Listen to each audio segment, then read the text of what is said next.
Mayor Sisitsky says the plan to build a new community center has hit a setback. The Zoning Board of Appeals denies an application for a permit to build a 3-story residential building by Waushakum Pond. And a look at Framingham's Troop 12 as both local boys and girls progress from Cub Scouts to Scouts. I'm Brendan Fitzpatrick, and this is The Frame, Framingham News in Focus.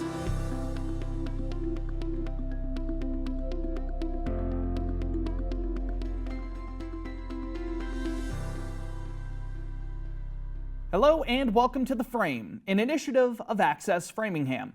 We begin this week's episode with Mayor Charlie Sisitsky's update to the City Council from Tuesday, March 18th, as he told local legislators that federal funding for the current fiscal year that was previously earmarked for the creation of a new community center on Union Avenue was not included in a recent federal funding bill. Local leaders have been working to renovate the site of the former Marion High School after it was acquired by the city back in September of 2023, with plans for a new community center set to feature things like a gym, a pool, and a new theater. U.S. Senators Ed Markey and Elizabeth Warren, along with U.S. Representative Catherine Clark, had requested about $5 million in total FY25 federal funding for the building's renovation. But Sisitsky told city councilors this week that the funding bill that was recently passed by Congress and later signed by President Trump over the weekend does not include those earmarks. They've asked us to refile the application for those earmarks for the next fiscal year, and we're working on those now. Now, Sisitsky says the timeline for the new center's creation is considerably pushed back since Framingham was depending on that money from the federal level. The mayor added that it will take some time to determine how much more the community center project will cost, since he and other local officials will have to work with the plan's architect to figure out how much is needed to outfit the renovated building. And we're exploring other avenues for funding with a public-private partnership, but we're still going to be working on applying for federal grants and hope that some of them will slip through and we'll be successful in getting some more money. Local officials told The Frame that the city had requested about $3 million from Clark's office for ADA-compliant elevators in this fiscal year, and that they'll be reapplying for federal assistance for FY26. The Zoning Board of Appeals voted last week to deny an application for a special permit that would have paved the way for the creation of a 3-story residential building by Waushakum Pond. Newton-based developer David Spertner submitted the application for a 2-family building along Miller Avenue in late January. The plot of land in question is located in a general residential district, meaning a special permit for multifamily buildings to go up has to be approved by the board. For the past several months, however, dozens of local residents have voiced their concerns over this idea.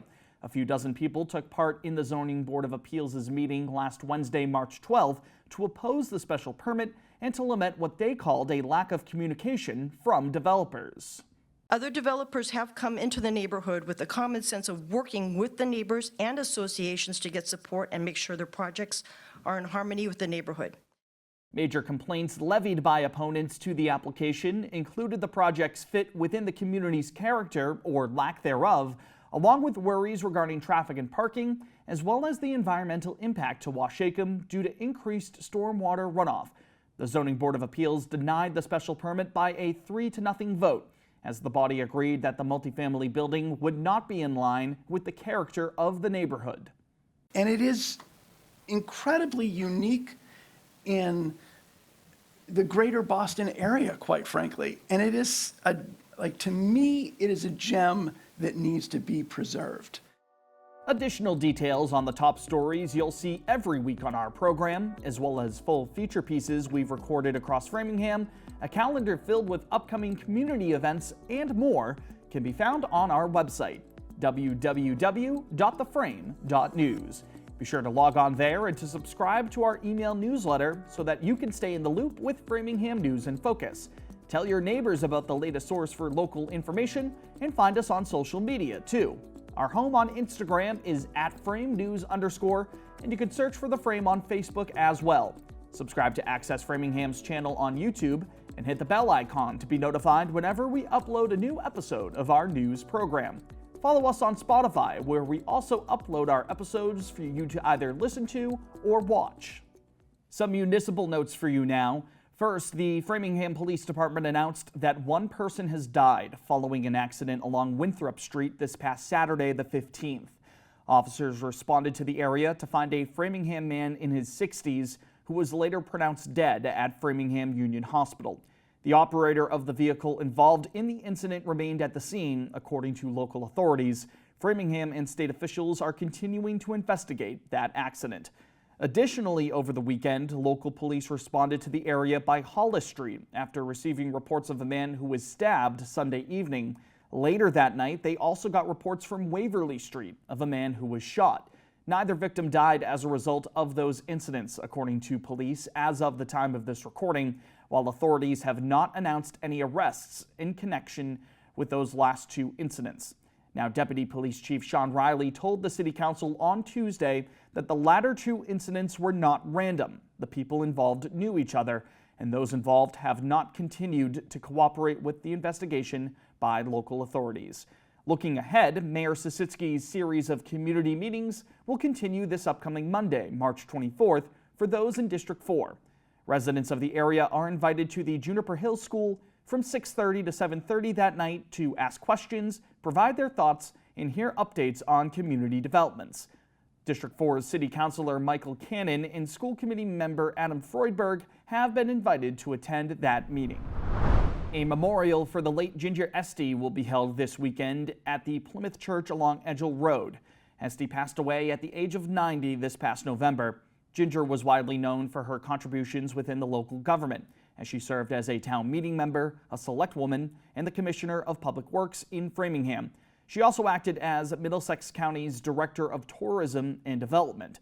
Members of the community are invited to the Celebration of Life ceremony, which will begin at 11 a.m. on Saturday, March 22nd. The service will also be streamed on the Plymouth Church's YouTube channel. Their handle on YouTube is at Plymouth Church Framingham. As the winter sports season wraps up, one last shout out to the Framingham High School dance team. The wins keep on coming for them. After winning the state hip-hop championship a few weeks ago, the team clinched the New England Championship this past Saturday, the 15th. It's the first time the program has been crowned the hip-hop champions of the entire region. Congratulations once more to the Flyers on a great year. And finally this week, a preview of our frame-by-frame piece. Scouting America, formerly known as the Boy Scouts of America, began welcoming girls back in 2018. For years, Framingham's Troop 12 did not have enough scouts to create their own girls' troop. Until now, both Girls and Boy Scouts will be operating alongside each other under the Troop 12 umbrella. The group recently held their pancake breakfast to raise money for the troop so that they could carry out service projects and activities. We spoke with Scoutmaster Blake Kroll about the importance of this milestone for both boys and girls, including his daughter Abby, the first girl to cross over into the Scouts proper. The mindset of doing a service for your community, a service for another person, a service for the world. Everyone's welcome at Troop 12. Oh yeah, we forgot that. And I think scouting is a great venue to do that. When you go into a workplace, it's a co-ed workplace. So if we're going to be teaching everyone how to have those good life skills, part of that is coming up together. As always, that full frame-by-frame piece can be found on our website, theframe.news, along with Access Framingham's YouTube channel. That's all for this week's Framingham News in Focus. For the entire Frame team, thanks for watching or for listening. My name is Brendan Fitzpatrick. We'll talk to you next week. Take care.